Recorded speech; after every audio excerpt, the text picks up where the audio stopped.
To elaborate, it's also important to note that these components are designed to maximize the friction coefficient and keep this value constant during differing scenarios. These components are also designed to also try to reduce wear when they are in use.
Alright, here's a basic rundown of a clutch.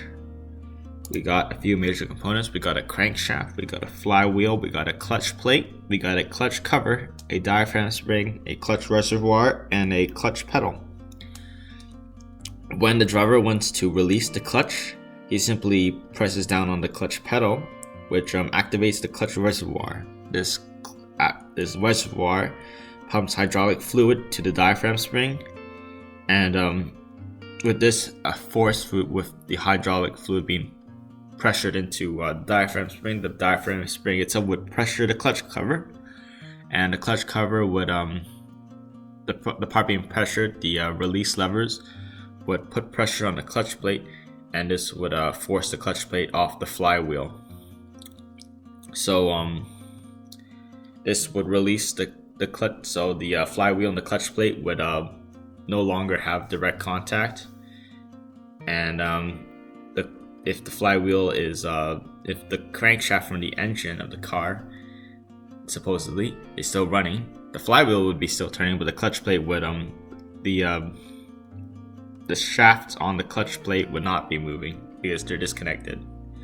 However, if the driver lets go of the clutch pedal, the clutch reservoir would stop applying pressure to the diaphragm spring. The diaphragm spring will no longer put pressure and release pressure from the release levers, and the clutch cover would stop putting pressure on the clutch plate, and the clutch plate would then be